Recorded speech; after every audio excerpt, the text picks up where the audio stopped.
right, this thing's telling me I'm live. Am I live? I think I'm live. Okay. Hello, everyone, and welcome aboard. I'm trying to figure out where the best way. Yeah, this is probably as good as it gets here. Whew. Well, Happy New Year to everyone. Well, of course, it hasn't changed just yet, but will soon.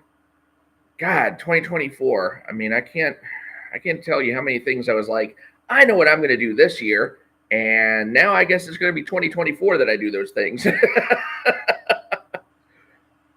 Oh, gosh.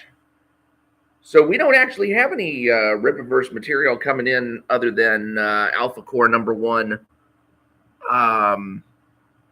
for the rest of the year, right? Because Yaira is going to be a January or February book.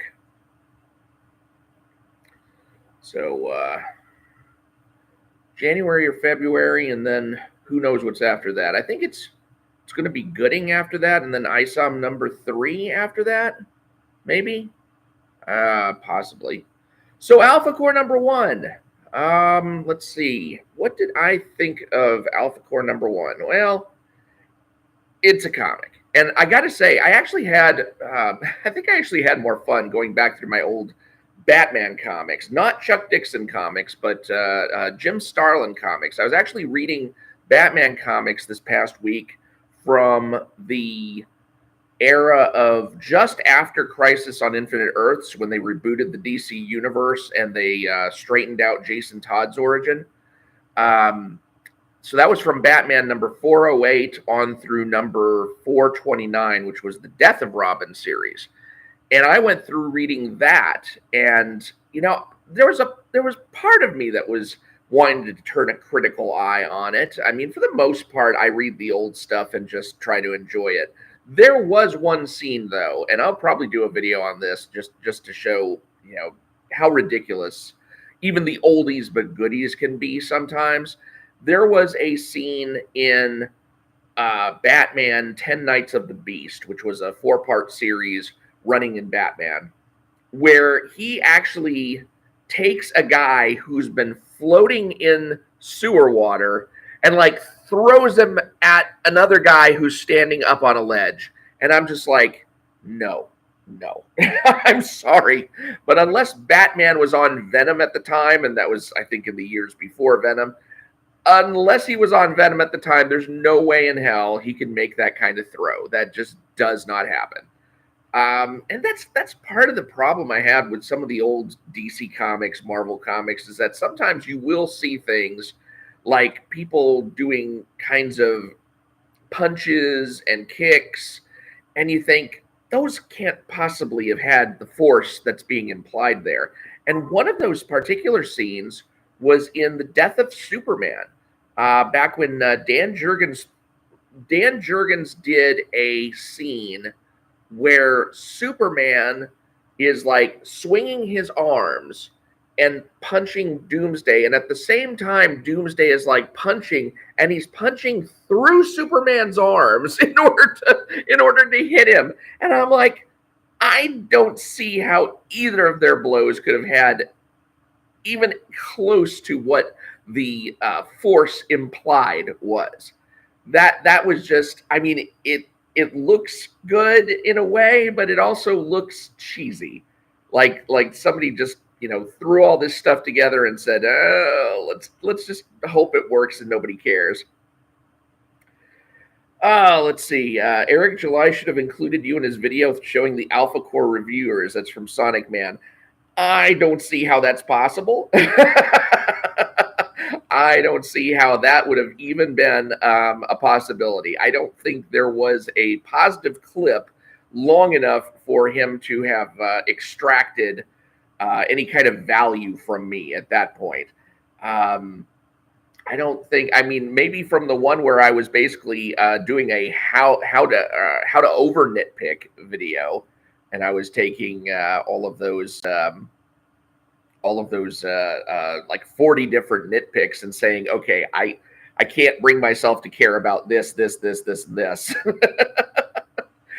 Yeah, that was one heck of a list. Oh my gosh, 40 different nitpicks, and I was just like, nah. I mean, I'm gonna, there were some nitpicks that I actually was going to bring to the table, and I actually had to cancel on myself.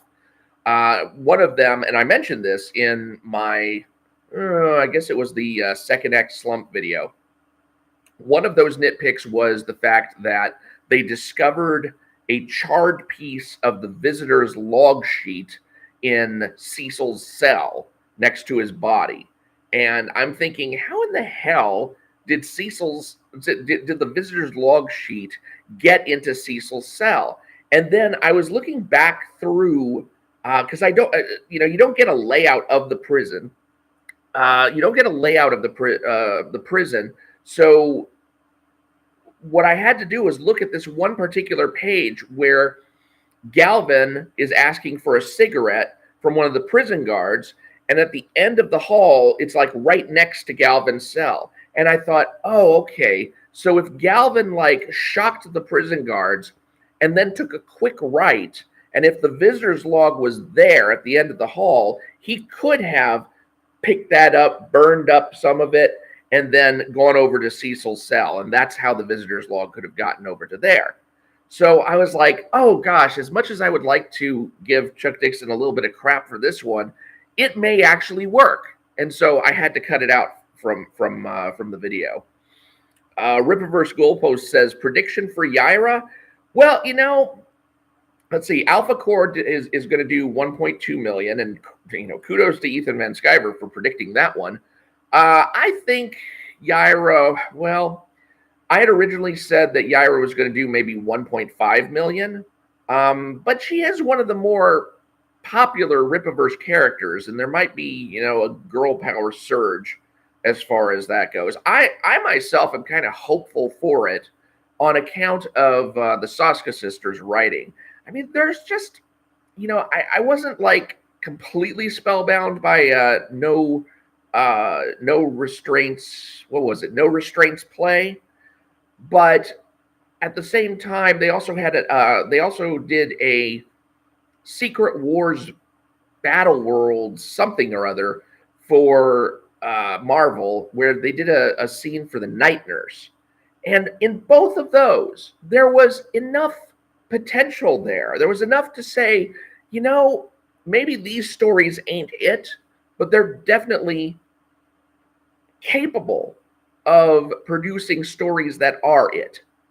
And maybe Yaira is going to be that first story for them. Maybe Yaira is going to be really the breakthrough that they've been looking for. And so I want to give them a chance on it. Now, as far as how much it's going to make, when Alphacore was doing 1.0 million, then I was thinking 1.5. Now that it's 1.2 million, maybe it'll hit 2. Maybe it'll hit 2 million, because once you get up into that upper echelon, if it were to hit like 1.7 million, I think there'd be a lot of people trying to push it up into the 2 million range. Now, I don't know how well that could happen, but I think there's probably fans that, the current Rippaverse readers could call out to and say, hey, lady, lady friend of mine, if you're looking for a female-centric comic and you haven't read one in a while, well, here's Yaira. Try that out. And maybe there will be a surge from that. So I think it will do better than Alphacore. I don't know if it'll do as well as Ice on number 2 did. So that would be my prediction as far as the totals go. But that's kind of a wide-open prediction. Garfield's Bizarre Adventure, thank you so much for the $10. Here you go, Mike. You are now a professional comic reviewer. Thank you. Thank you. In all seriousness, I would love to see you on a stream with Rippaverse supporters and detractors. I may disagree with you. I still enjoy you. So I appreciate that, and I definitely appreciate the money. Thank you so much. One of these days, most likely next year, is when I'm going to upgrade all my tech, because Windows 10 is going out of service in 2025. So the year before that, which is this coming year, I want to upgrade my tech so that I'm ready for that. When that happens, I will most likely pick computers that are most conducive to podcasting and get a couple different laptops maybe. I may try and experiment with Apple versus with Apple versus the Microsoft setup. I everything that I've done, I'm a Microsoft user. I tried using. I had exposure to some Apple products just recently. That's confusing to me. Oh my god. I don't know. I know they're supposed to be more user friendly than Microsoft products are, and I can totally see how that might be the case. And so what I might do is I might wind up getting one of each. I might get a Windows setup, and I might get a Apple setup, and see if I can, see what's available on either. And one of the reasons I want to try doing that too is also because I know that there are a lot of comic book creators out there who are more used to using Apple products than they are used to using Microsoft products. In fact, when I was first looking into doing comics, like way back in the 90s. I mean, this was like 1998 or something when I first wrote a comic that was actually published through Diamond. That one, I mean, I did stuff on Microsoft Paint to do the dialogue and stuff. I would love to get in touch with somebody like Eric Weathers or Gabe Altaib or any of these guys who are, in the business, and say, what is your computer setup like? What do you use? Do you use Apple products? Do you use Windows products? What are the kinds of software packages that I should look into if I want to do stuff? Because let me tell you, when I'm doing those Let's Fix videos and you see something like where I get rid of a dialogue balloon, I'm doing that in Microsoft Paint, and it takes for freaking ever. And I'm just thinking, man, it would be nice if I could just take a Photoshop or something like that. But I've never worked with Photoshop. I've never worked with anything as far as graphics software. So I will, most likely take a look and see what there is to see in both the Apple and the Windows domains at that time. Because, God, if I could just find something that will reduce the amount of time that I spend trying to, take a dialogue balloon out of the way and copy other, colors and stuff in, that would be enormous, an enormous time saver.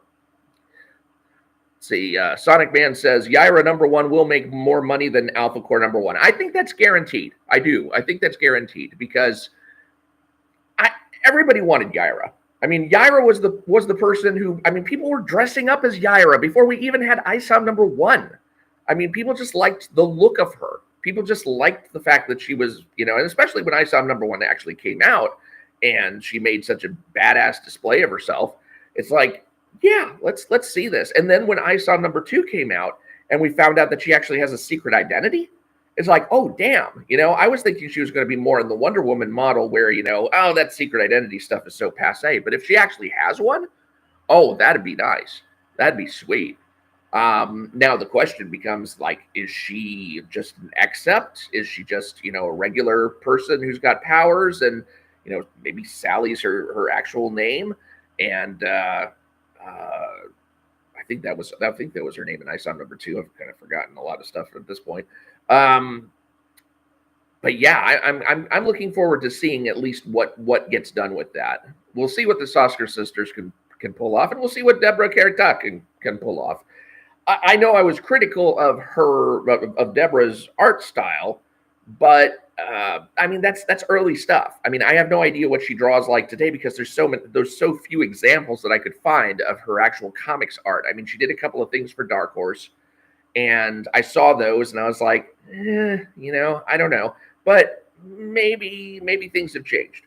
So some people, I don't know. It's kind of like Valiant Comics back in the day.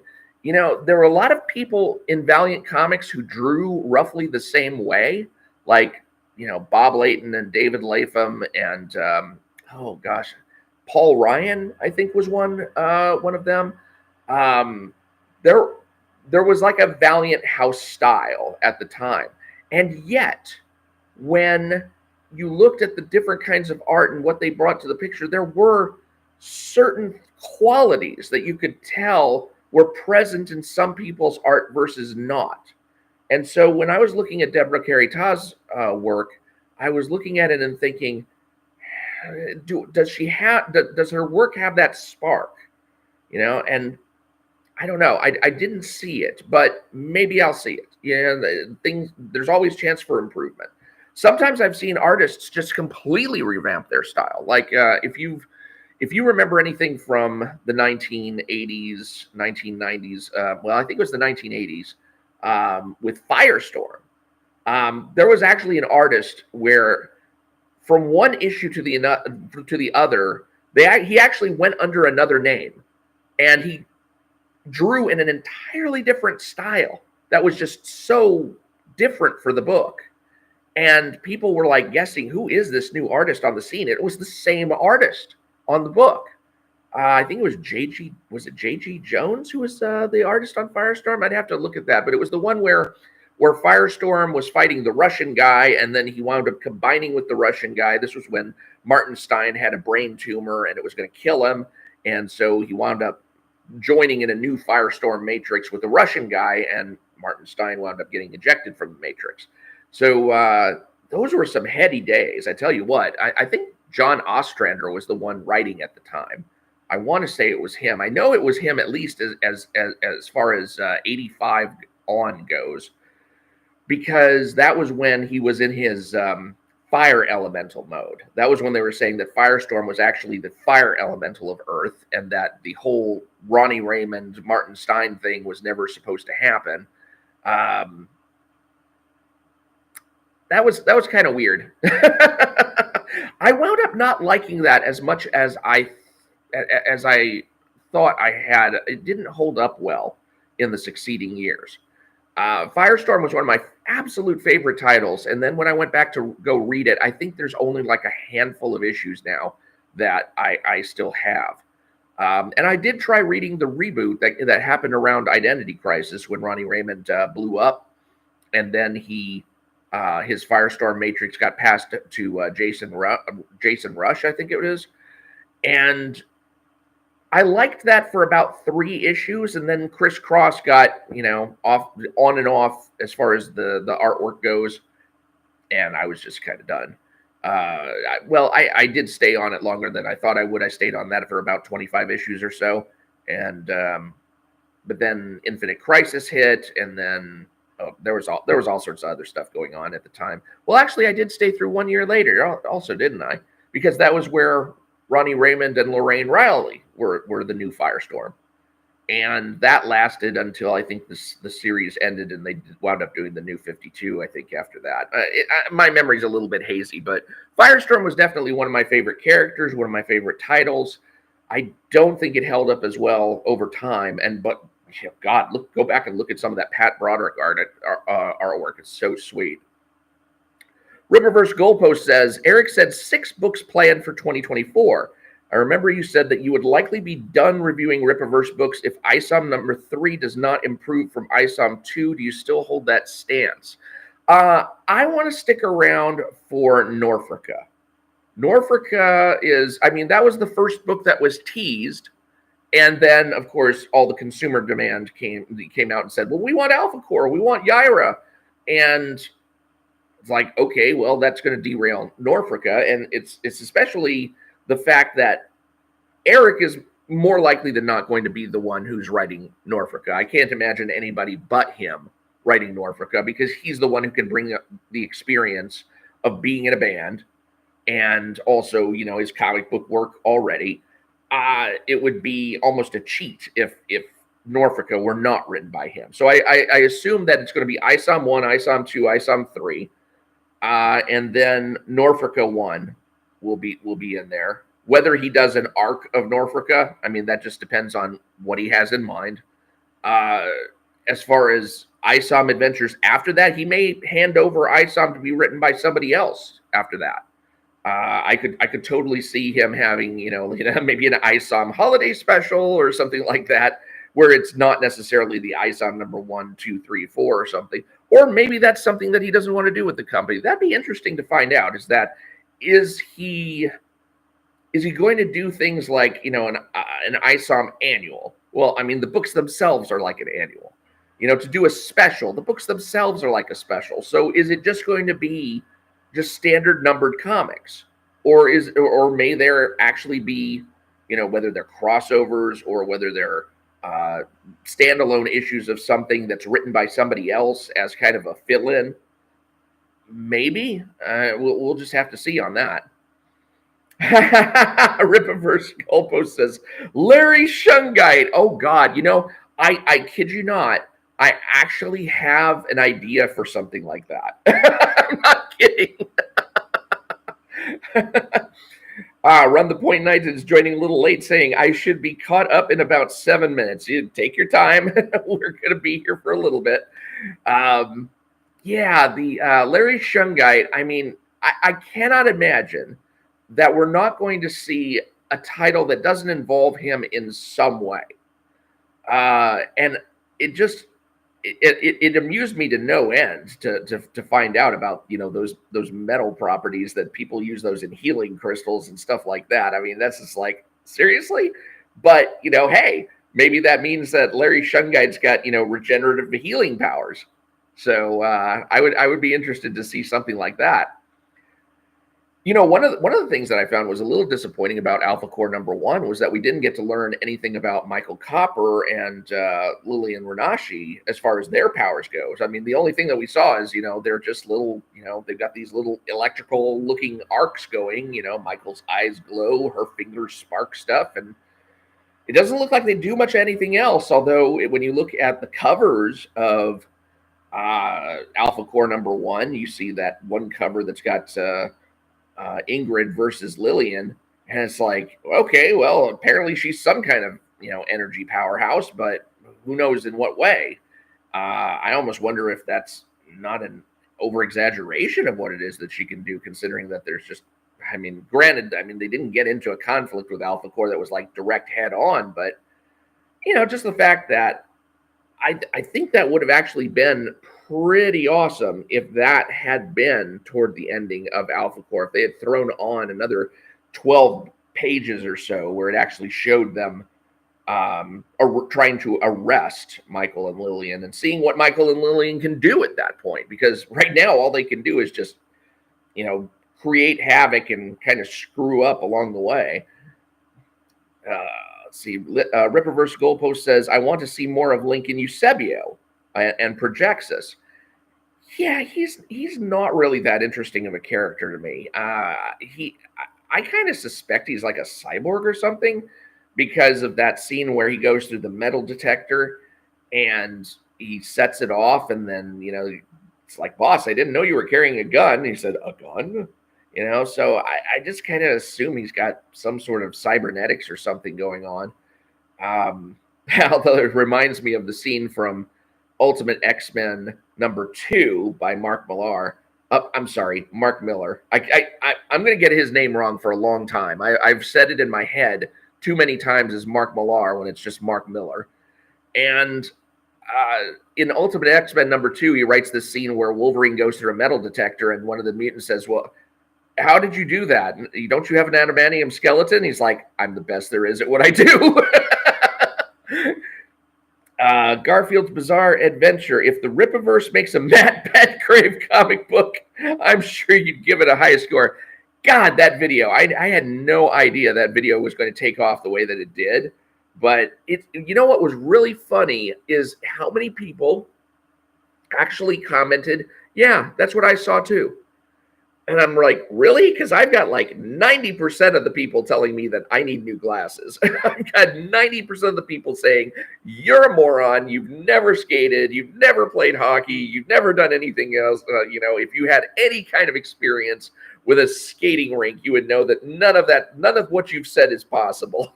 And I'm like, okay. And then you get that 10% of people who are like, yeah, that's what I saw too. And I'm like, it's like watching the George Floyd thing.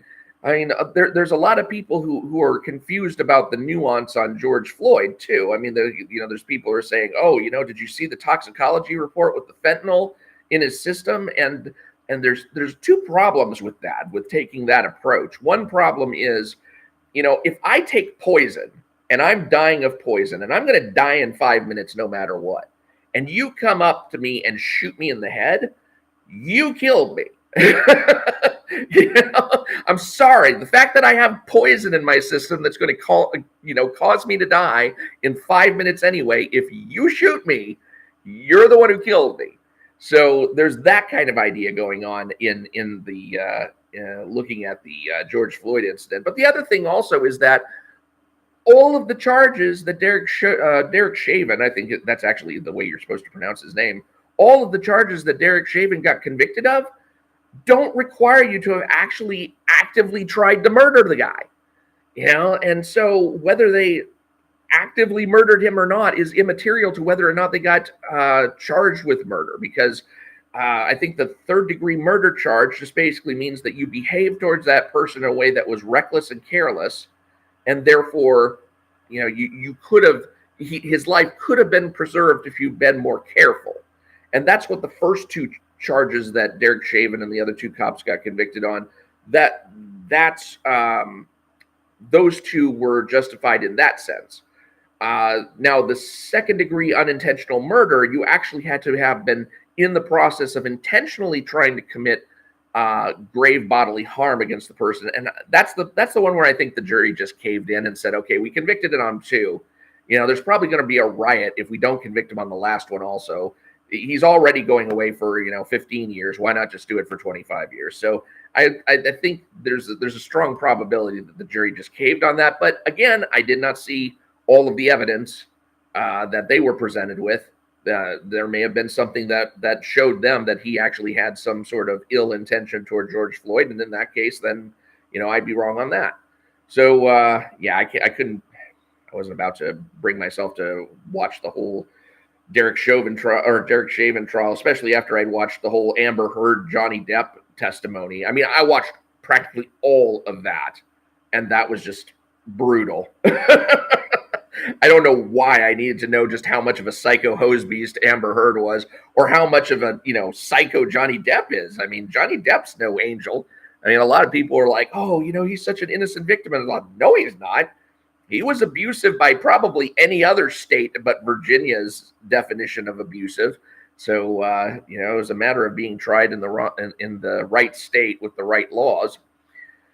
Let's see here. Garfield was that was the one I just read. Rippaverse goalposts. If Rippaverse grows to the point of releasing one book per month, what do you think it will take for that to happen?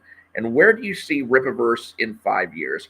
Well, the interesting thing is it's going to, from what I've heard from Ethan Van Sciver, who was talking about the transparency release about Rippaverse's finances, is that Eric July is the way that Ethan Van Sciver presented it with Nick Rekieta. And of course, I didn't see the figures. I don't know if the figures are still the same as they were, but he was acting as if Eric July is pretty overextended as far as payroll goes. He's got more employees than he needs or than he can afford. If things go to the point where if he's got like one book a month coming out, how much is that book going to make, realistically speaking? How many people are actually going to be buying all 12 books a month? There's not going to be many of those. So quantity is a good thing when you're in the comic book business, to be putting out this regular comic, and you can have more of a dependable base to buy like 3 of your comics, and maybe you'll make $400,000 on each one over the course of a year, and then you're doing $4.8 million. If that becomes the case, then he'll at least have a sustainable business, hopefully. But there was a sense in which when I saw Ethan Van Sciver and Nick Rekieta talking, they were basically saying he's pumping out $3 million in outflow in his cash flow, and at the same time expecting to get $3 million in, and he didn't do that with ISOM number 2, and he didn't do that with Alphacore number 1. So it depends on how well he can manage the business. I think that Eric's been smart enough a businessman so far that he should be able to adjust down however he needs. Hopefully he will not fire editors because God knows he needs those. But as far as I guess paying what's fair and paying what's and then probably farming out the art costs down to Brazil. That probably helps out quite a ways. So yeah, I don't know. I don't know about the economics of it. I just, we'll see. Let's see what we got. Run Point Night says, "Wow, I just knew you used Photoshop for your Let's Fix videos. That's impressive." Yes, that's actually Microsoft Paint. I don't have Photoshop. Never have had Photoshop. I am sometimes going in there pixel by pixel, trying to shore up what the coloring would be. The what's brutal is when, like, there's one particular scene. Let's see. Let me see if I can put it here. I've got this is my intact copy of Alphacore #1, and there is a scene towards the beginning. Here's the scene. Okay, so I took and removed that piece of dialogue, and when I did that, I had to fill in with green all of the raised shoulder here. And I don't have the skills of a Gabe Al-Taib to try to, make that a gradiated green. So that's just a flat color green. So I did a piss poor job on that panel, but I didn't stay on that panel long enough that I hope anyone noticed. But it's all just one flat color. But yeah, everything that I did on that, it was through Microsoft Paint. So yeah. I stayed low tech. You'll notice on the very last video that I did, the 5th one, which is high stakes, low returns. There's a scene where I'm talking about. Let's see. Let me go to that particular one. That's not it. That's not it. That's not it. Come on, show it to me. Show it to me. Show it to me. I just had it because I just put it in my short. Oh, by the way, I put out a YouTube short just now talking about the difference between working with Ethan Van Sciver versus Eric July. Yeah, it was this one. So basically, you've got this page here where Sandy, who I think of as the Alphacore tech support girl, she's just staring dumbly at this flash drive as if it's like, oh,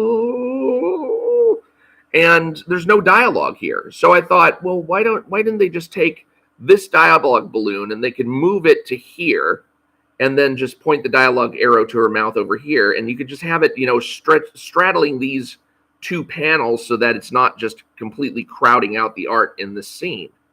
And that would have been a better thing to do with her dialogue than just have her just staring mutely at the flash drive.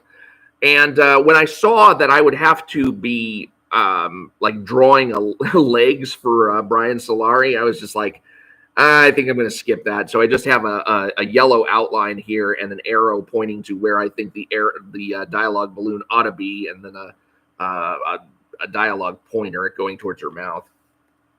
Yeah, I didn't want to jack with that one. Garfield's Bizarre Adventure. The craziest comment on the Matt Petgrave video was still the one where they try to insinuate you would try to justify the 9/11 attacks were a simple accident. That was wild. I didn't actually see that. I don't know. Yeah. Well, and one of the things too is there's a general principle that says don't attribute to malevolence what incompetence will suffice for. And I think I extend that in a way over to the accidents. Now, if anyone's read, watched my video on 3 Ways to Hitler, the Alphacore review, that's the tactic I'm trying to put forward as well. I mean, this could basically be just an honest mistake. It also might not be an honest mistake. But yeah, when I thought about the N and then realized N equals 14, I was like, oh God. But at the same time, N, NI, mistaken for an M, it could be the same thing, and so maybe there is it's just basically a whoops, should have drawn that better. And just wish the editors had caught it before it had gotten into there. And that's how basically I'm trying to just say, hey, look, this could all be just, he made a mistake. The editors let it through. That's all it is. and let's hope for the best. And that's pretty much why I made the Matt Petgrave short and the Matt Petgrave videos, is because there's so many people out there who just want to attribute malevolence. Same thing in the Derek Chauvin trial. People are saying, well, he just basically wanted to kill George Floyd. It's like, that's not in evidence. It's so not in evidence that they didn't even charge him with any kind of murder charge that would require him to have wanted to kill George Floyd, okay? When the prosecution will not charge him with wanting to kill George Floyd, that's pretty much a done deal as far as what you can prove, definitely speaking. So don't think that, the prosecution with their, I don't know if it's an unlimited budget, but with their hefty budget, if they could have found enough evidence to say that Derek Chauvin wanted George Floyd dead, they would have put him on trial for that. Oh boy. Let's see. Rippaverse Goalpost. Can't wait to see what Mike Barron is cooking up with Gooding. Yes, that is one of the ones that I am probably looking forward to the most. And reason being is that Mike Barron was responsible for writing some of the best Flash issues that were written back in the day. When Crisis on Infinite Earths finished and Barry Allen, had passed on, Wally West was now the Flash, but he was he was a very diminished Flash. He couldn't run really any faster than the speed of sound. Mike Barron wrote probably the first 13 to 20, maybe I don't remember exactly how many issues of Flash he wrote. I know he wrote the first which ones were those? So he wrote the first 4 issues. The ones that I've got, the ones that I still have in my collection, are the first 4 issues. And then there is the annual. And I still remember to this day when he wrote one of the best lines is like, I can run as fast as the speed of sound, or I move as fast as the speed of sound, but so does sound. And then he's fighting a guy who's got sonic power. He's just like, I can't outrun this. So Mike Barron really did a good job on that. And not only that, but Jackson Geis, or Butch Geis, who I don't know which one he goes by, if it's Jackson or Butch these days. He drew the Flash so that the Flash actually looked fast for a change. I always felt like when Carmine Infantino was drawing the Flash, that the Flash actually looked slow, in a sense, because you could kind of see that he was going through all of these different things as fast as possible, but it made everyone look like statues. And then he just had this kind of waving trail among all the statues, and it actually felt slow when you were looking at it. Jackson Geis had a way of drawing the Flash so that he actually looked fast, and that to me was really key in making those books stand out. So Mike Barron and Jackson Geis on the Flash was a really good book to pick up. And then William Messner Loebs took over after Mike Barron, and I think in that case, I think he had a run up through past issue number 50, if I'm not mistaken. And that was when they really started to explore the notion of the Speed Force. And so there was a lot of interesting stuff coming out of William Messner Loeb's run that had to do with the Speed Force. And then I think Mark Waid took over, and he did the Return of Barry Allen storyline, which was not like an official return, but it allowed Wally to really make his ascension to being the official Flash. And honestly, one of the things that I've always said is that DC never should have returned Barry Allen to the DC universe. That was one of their biggest mistakes. I mean, Hal Jordan, they managed to get a lot of good stories out of Hal Jordan. I don't think Barry Allen should have come back. He's not the interesting character that so many people have taken him for. I just don't.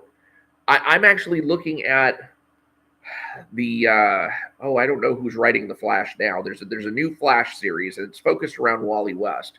And I'm actually looking at picking up the first trade of that, because that actually looks interesting. There's a lot of writing. There's a lot of information packed into all those pages.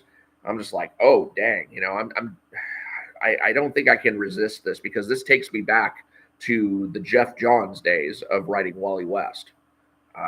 So I kind of want to pick that up. And I do also want to go back through my Jeff Johns Wally West issues, because I want to see if they hold up. It's been like years since I've read through those. I was absolutely enamored with those issues back in the day, except for after issue 200, and he got like a really weird artist to take over for Scott Collins. Just I don't know what the heck went on there, but yeah, unfortunately there was a portion where I missed. I think I missed the arc, or I was trying to buy an issue at a time of Flash 197 through 200, and I missed 197, and boy, they just sold out of that, and I could not find it. I could not find it at all. And so I think I decided, okay, well, I'm just going to wait. And then I wound up hearing things were getting spoiled for me, and I don't know. I'll have to go through and read those again.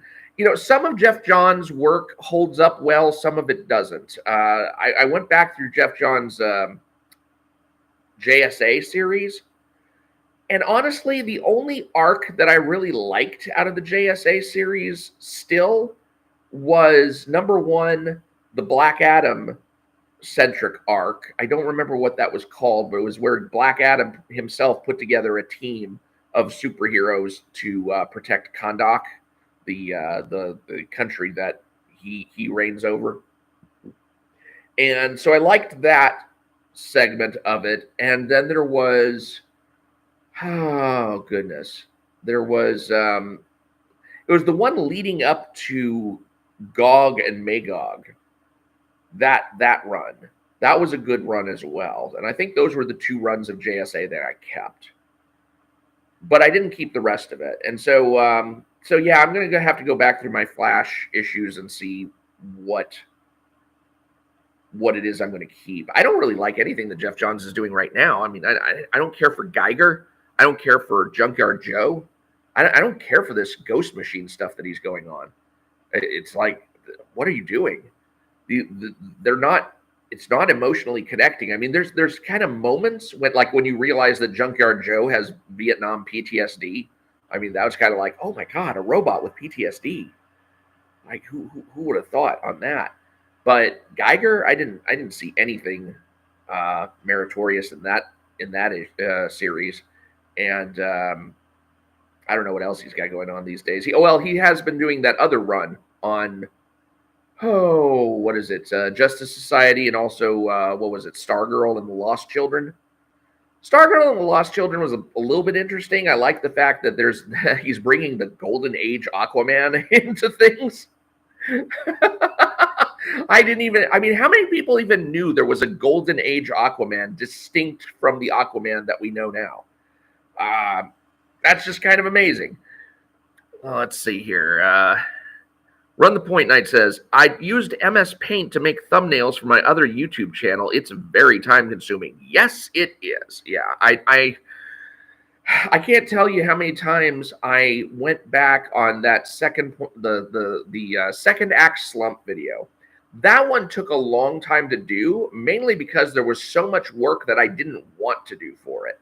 There was so much work where I was saying, okay, I don't really want to move these dialogue balloons. I don't really want to have to retype this dialogue. I don't really want to have to. So if there's anything that's going to be a labor-saving device in like Adobe Photoshop or any kind of thing out there, or maybe getting some of the fonts from who does lettering these days? Because I want to say I actually had. Well, I'm using the basic Comic Sans MS, the Comic Sans monospaced that comes with Microsoft Paint. But I actually had at one time a disc. I think it was a 3.5-inch floppy, so I don't think anything I've got now is going to be able to read that. But I actually bought it from Richard Starking's company. Is it called Comics Craft? Is that what that company was called, where they were actually selling comic book fonts? Because I used that company's comic book fonts. I bought a licensed copy of the fonts to use for the comic books that my friend and I produced back in 1998. And so, yeah, you were actually able to, just go into Microsoft Paint and be, typing those actual comic book fonts in. But it's not the same kind of font. I mean, you can, absolutely tell that it's not the same comic book font that comes with Microsoft Paint today. Which is why I generally I don't just do a word. I do like the whole dialogue balloon when I'm trying to rewrite those things. Yeah, that's another thing I'm going to have to look into is, am I going to be able to license those fonts again? Let's see. Garfield's Bizarre Adventure. But Mike, if you just pointed out the misspelled name tag, nobody could dispute that you would be 100% correct. The Nazi secret code thing distracts from that and undermines your argument. Well, I mean, the argument is plain, is that somebody fucked up. I mean, somebody fucked up as far as the artwork goes. And then somebody fucked up as somebody letting that through. Now, of course, when they saw that, they probably looked and said, "Oh my God, he put down whole nib or something," and it's nobody's going to look at this and think anything of it. So let's just go ahead and let it through.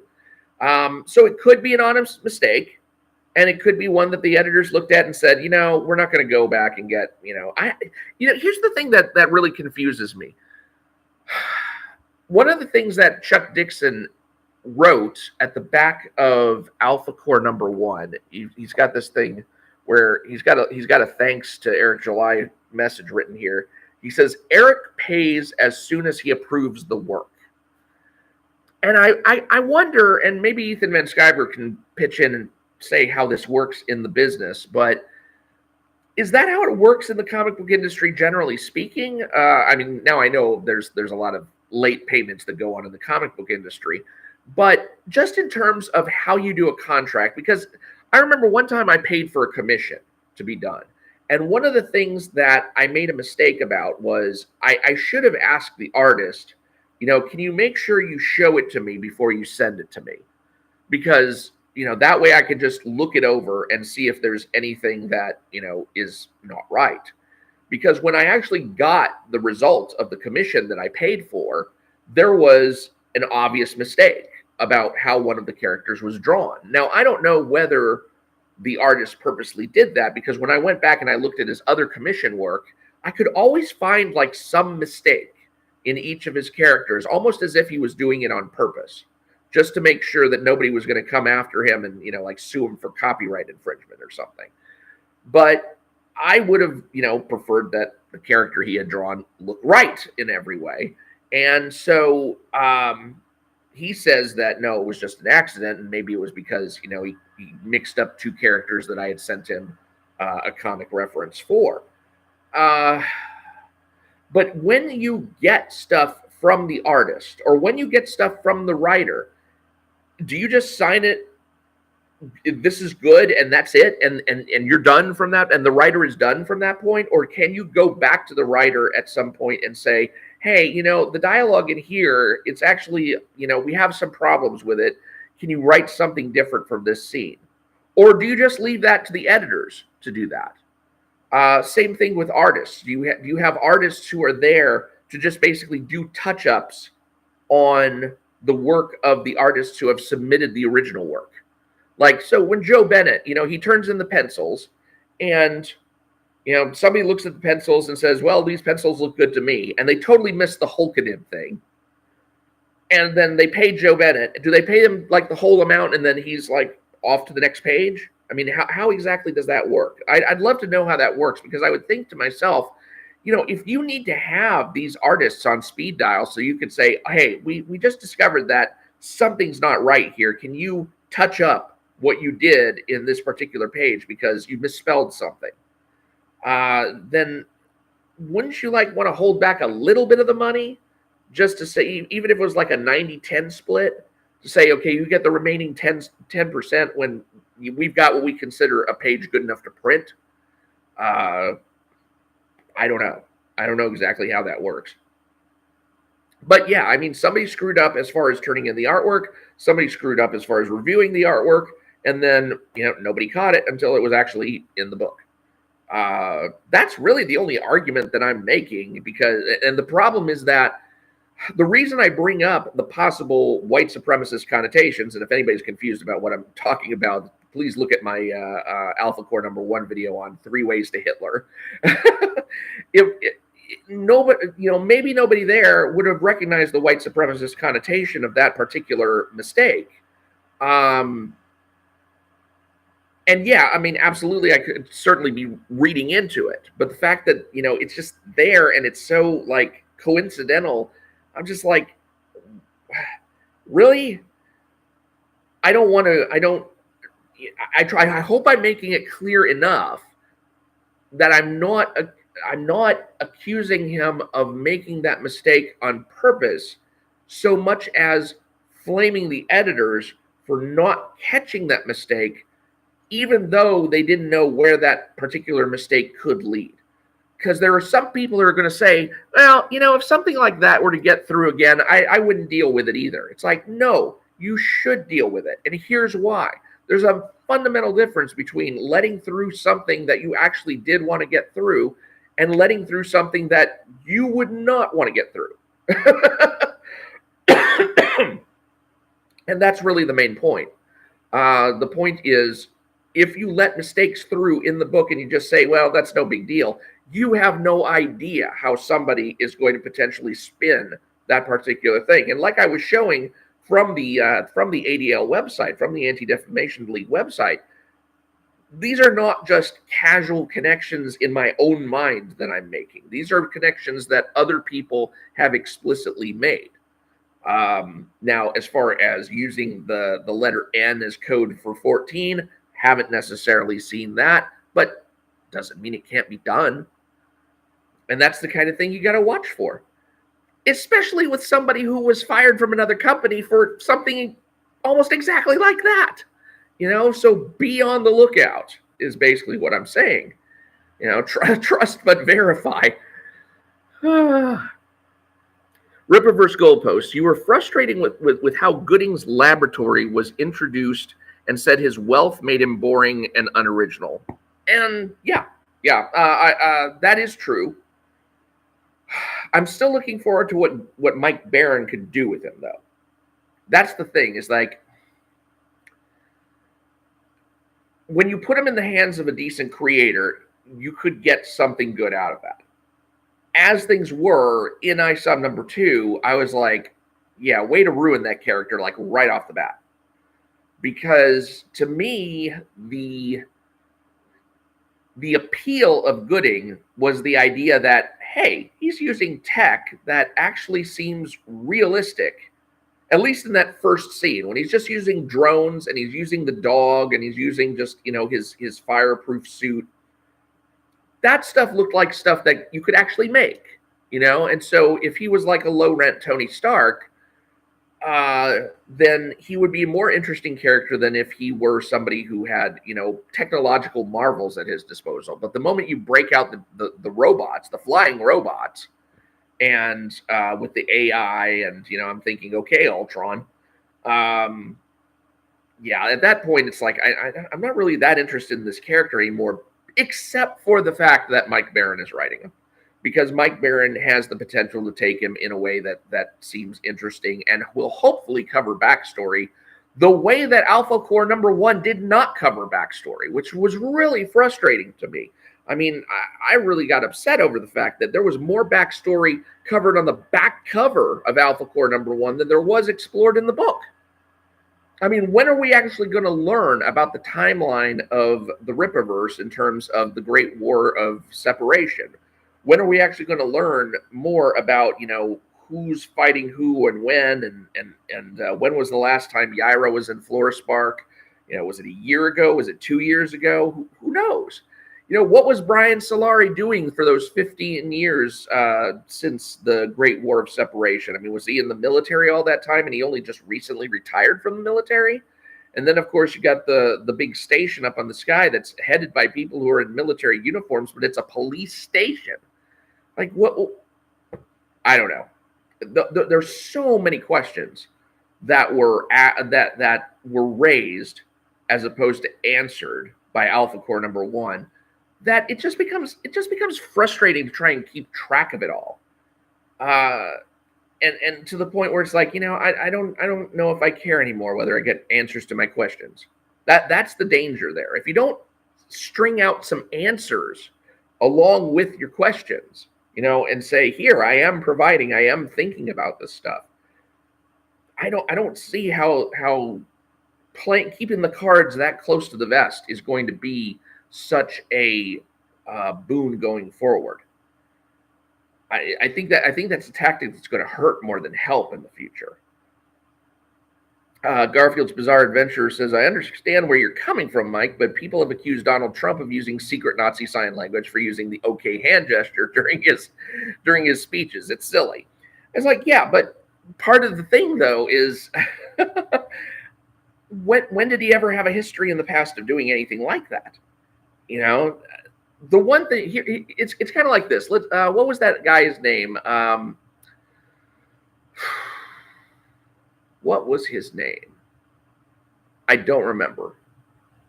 There was a guy who was on X-Men Gold, and he was a very good artist. I mean, he was an artist so good that just seeing his cover for X-Men Gold #1, I think it was Arden Syaf or something like that. His artwork was so good that just seeing the cover made me want to buy the book. And that's rare for me. I mean, I usually do not buy a comic book based on artwork. That's one of the things that frustrates me about John Malin when he's putting out previews for Godlike or anything else that he does, is that he won't give any lettered previews. It's like, I have to know what your writing looks like before I'm going to buy this book. I'm not going to just buy it based on the artwork. It's kind of like going back to the days when they were trying to sell Daredevil Father, and it was like, Joe Quesada writing an art. What else do you need to know? It's like, fuckload more than that. Hey, I'm not just gonna buy it based on his reputation. But anyway, this guy, I want to say his name was something like Arden Syaf.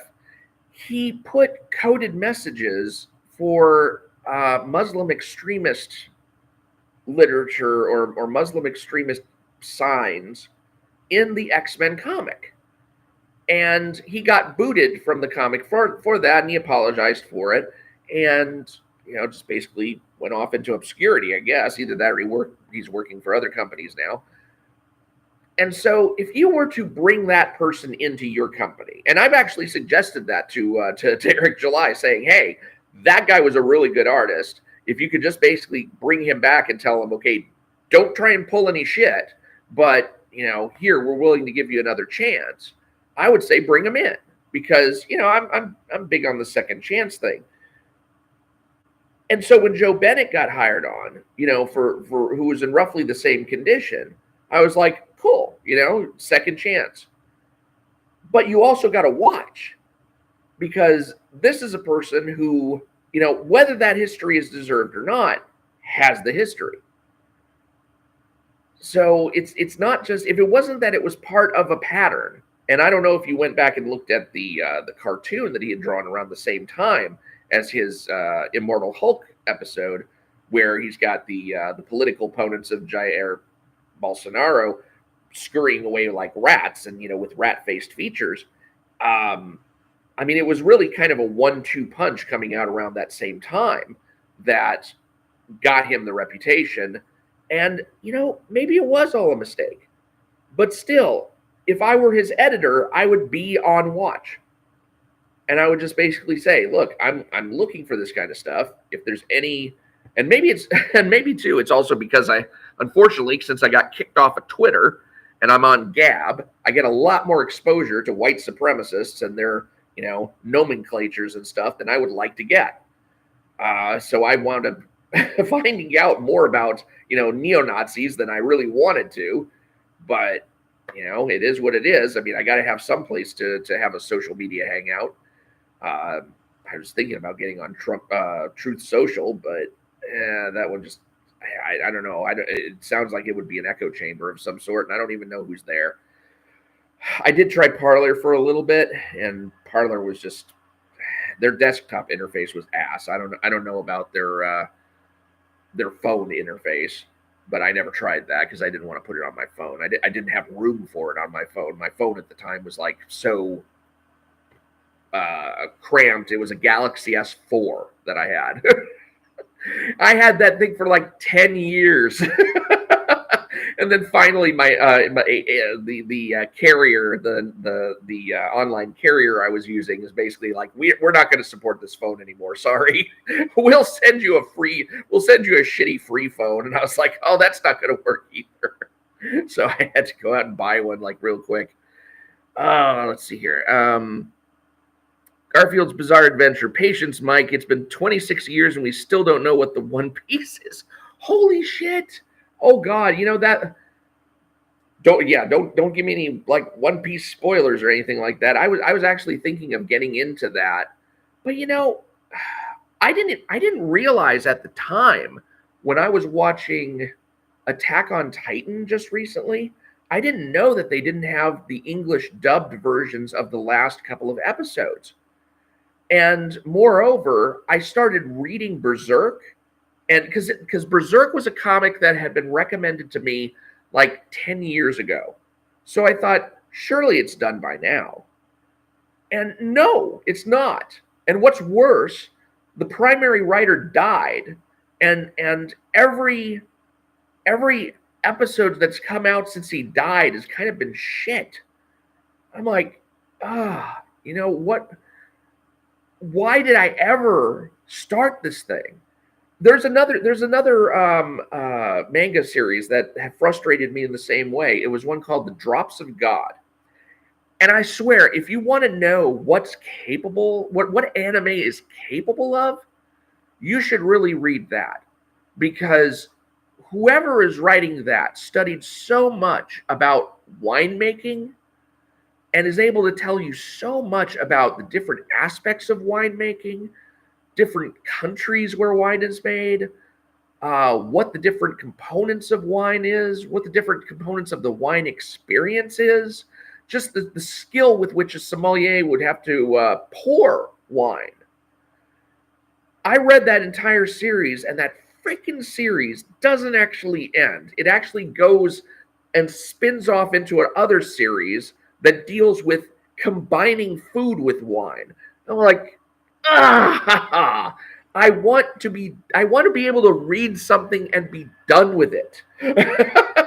Stop referring me to all these series out there that never finish. But I did finally watch the subtitled episodes of Attack on Titan. And the only thing that I will say about Attack on Titan, I mean, the anime, you kind of got to watch the anime if you really want to appreciate it. But the one place where the anime really did fall short is that for some reason, the very last scenes of the very last portion of Attack on Titan, where they're, I don't want to say anything about it because it's going to be spoilers. If you watch the credits, you will see in squares various scenes. And I would advise anybody who is like looking at those scenes and saying, what exactly is going on here? What am I seeing? Go to the actual comics. Find a copy online, or find the end of the story online, or go to a bookstore and read it from there. Because you really need to be able to see all that stuff up close. And it's very powerful when you do see it. But they just kind of put it in squares as the credits were rolling, and it didn't have the same impact. And I have to say, this is one of the most amazing things, is that they pretty much copied Attack on Titan word for word from the comic to the anime. They did rearrange some things in the initial episodes, and there were a couple of mistranslations. If you go back and look at my YouTube shorts, I show you where they had some mistranslations on the anime. And they only left out in the anime one scene. And it was a scene where the kids from the other continent had just come to the island where the city was, and they were running from the Titans just to get to the wall. and that was the point where the series starts in episode 1. It was like the portion right before that. It was the one thing that they did not copy over from the manga to the anime. It's just amazingly done in terms of that. It's kind of like reminds me of Death Note, because Death Note was a fantastic series. It's probably one of the first anime series that I ever went back and I bought the manga for it because I wanted to see if there was anything more complex in the manga that I missed out on. And it turns out no, the anime had practically everything. There was just one conversation between the demon and the protagonist that did not take place in the anime, and really I think there wasn't any place for that conversation to happen. But everything else was like just 1-to-1, and I'm like, wow. I mean, the adaptations of stuff that we see from Marvel Comics, it's never 1-to-1, or from DC Comics, never 1-to-1. But the manga and the anime, 1-to-1, and I think that's something that I don't know if it's been Ethan or Eric July also has been saying. It's like these people know how to, translate their stuff.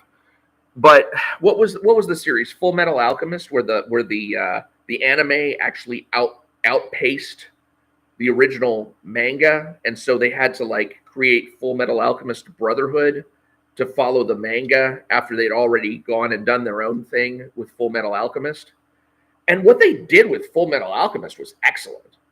I couldn't actually get into Brotherhood because I couldn't take the fact that it was a woman doing the younger boy's voice from that point. Let me catch up on some of these messages here. Amazing how you reported me. What? Okay, wait a minute. Let me go back to Garfield's Bizarre Adventure. Trump got a lot of hate for his good people on both sides speech. Yeah, and that was largely because, now let me address this. A place. Amazing how you reported me. Are you scared of critique of Israel? I don't even remember you. I mean, sorry, dude. I don't remember who you are. Let's see. Garfield's Bizarre Adventure. Trump got a lot of hate for his good people on both sides speech. That was mainly because he got off topic for a second, and then by the time he got back on topic to the point where he said, "No, I'm not talking about the neo-Nazis." I mean, 2 minutes of talking about Jefferson and Washington and are we going to tear their statues down had gone by. So you couldn't just get a soundbite out of that. Now, if the media were a responsible reporting agency, then what they would have done is they would have shown him saying, that there were very fine people on both sides, and then they would have cut down to the part where he said, but I'm not talking about the neo-Nazis. They should be condemned totally. I mean, that's what happened there. Is he got distracted by what a reporter had interjected. He was saying there's very fine people on both sides, blah, blah, blah, blah, blah. And then the reporter came in and said, well, some of the presidents owned slaves. It was like, yeah, well, Washington owned slaves. Jefferson owned slaves. Are we going to start tearing their statues down and blah, blah, blah, blah, blah. And then finally, when he was done on that discourse, he said, oh, and by the way, I'm not talking about the neo-Nazis. They should be condemned totally. So if people read the full transcript and they see what happened, then generally they come around and realize, oh, okay. Let's see. If Alec Jones can get unbanned from Twitter, then so can you, Mike. You just have to find a way to get a hold of Elon Musk and plead your case. Well, hey, if I ever run into him someday, yeah, it's funny. I mean, I could tell the story about that, but I don't think there's any use in that. I appealed like 3 times, and then they just flat out deleted my account. Let's see. Smashball. What anime series would you say are the best? Well, Attack on Titan, definitely. If you haven't seen that, I mean, my goodness. That is such a powerful series. Now, the only thing I will say as a caveat to, going to try and watch it now is the fact that they have yet to put the last 2 episodes in English dub version. If you watch the last 2 episodes, you would have to watch them with English subtitles. All right, that's the only drawback. But if you can watch Attack on Titan someday, that one is excellent. Death Note is another excellent series. Let's see. What else have I seen? Full Metal Alchemist, the original Full Metal Alchemist, not the one called Full Metal Alchemist Brotherhood. Um, what else? I can't speak to Full Metal Alchemist Brotherhood.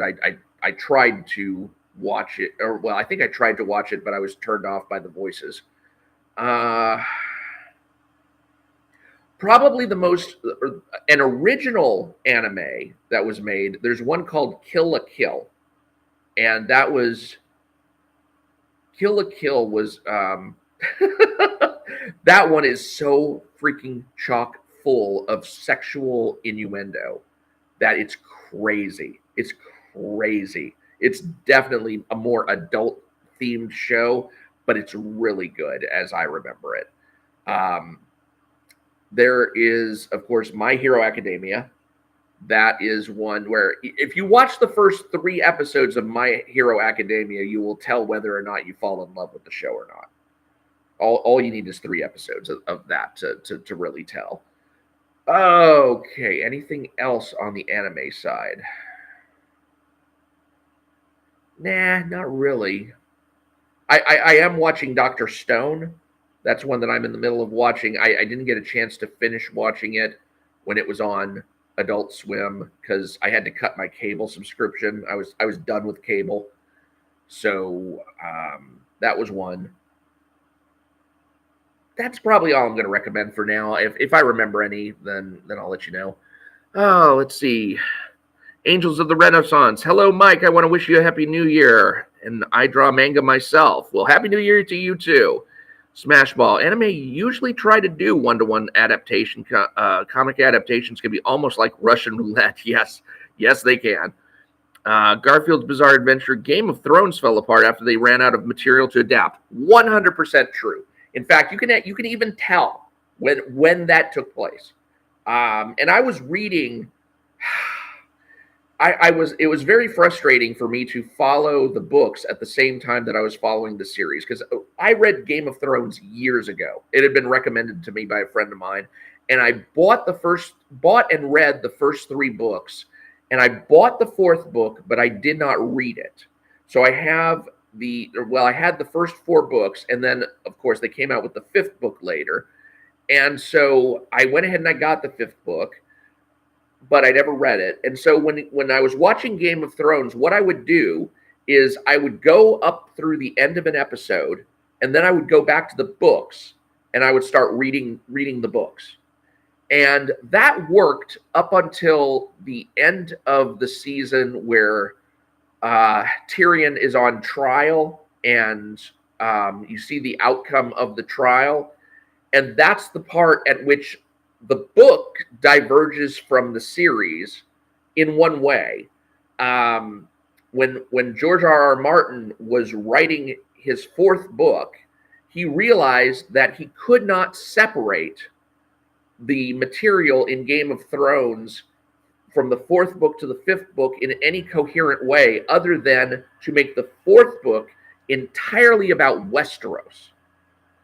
And so Esteros is completely jettisoned from the 4th book. It doesn't appear again until Dance of Dragons.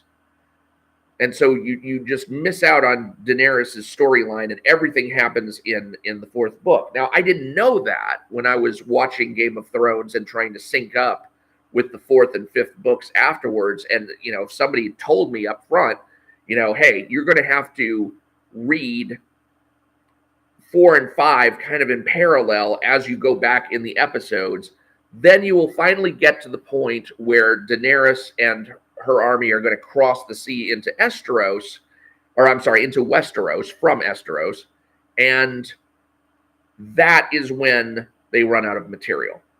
And the moment they run out of material, that whole thing went to shit. And what's really funny about that is I was actually looking forward to the next series that they were going to do, which was called Confederate.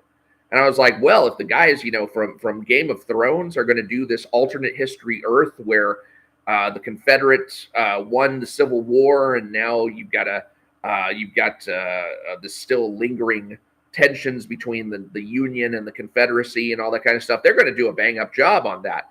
And then I saw what they were putting out for the seasons where they did not have George R.R. Martin's material to adapt. And I was like, oh, hell no, they should just stay away from that topic altogether. No, no, no. They are not going to be competent to handle that.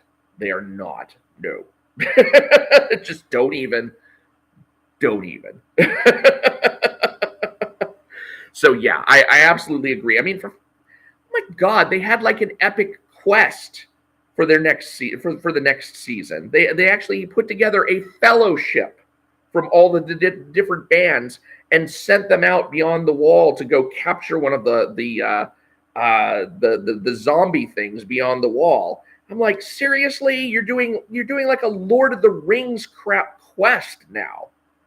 Oh God, yeah, and Game of Thrones did not end the way that it should have, and I'm not gonna talk about that. I may put a quick short together about how I think Game of Thrones should have ended, but I'm not gonna get into that because I'm sure that's just too spoilerific. Okay, Smashball says I had that same experience with Full Metal Alchemist. I ended up enjoying both adaptations. Well, I'm glad. I'm glad that both of them turned out well. Let's see. A place. Ban the ADL. Ring a bell, or is the gaslighting going to continue? Oh, that? I didn't report you. What? I mean, I saw you on there, but... Oh, wait. Were you... Well, I don't know. Where was that? Did I place you in timeout? Was I on Ethan Van Sciver's stream? And, God knows why he gave me moderating privilege. I don't remember reporting you for that. Your comment should still be there. I don't know. I mean, I don't remember. I don't remember like trying to do anything about that. Got reported and couldn't comment for 24 hours. Was that on Ethan Van Sciver's stream? But I mean, I didn't report you. I don't remember doing that. I mean, unless you said like just something completely asinine. But okay. Oh, Garfield's Bizarre Adventure. Got to go. Eric's streaming. Take care, Mike, and Happy New Year. Oh, goodness. Well, if Eric's streaming, I should probably get over there myself and try and do a little self-promotion. Smashball. Game of Thrones drop-off was really hard after they ran out of source material. Yep. Just address that. The Sammy Jenkins experience. I was really looking forward to Confederate. So was I, until they basically shit the bed as far as Game of Thrones was concerned. Oh no, not on Ethan's, but thanks for clearing that up. Yeah, I don't know what happened to you, A Place. I don't think you said anything that was like that terribly offensive. I think it was just basically something about and, you're just trying to gaslight us with all this white supremacy stuff. And I'm like, well, it might all be an accident, but I would rather be an editor who caught that thing and didn't let it go through, and then the question would have never come up. So, all right. So people are telling me that Eric's streaming now. I may as well go ahead and get off of this. Thank you for watching, and I will talk to y'all later. Y'all have a happy New Year.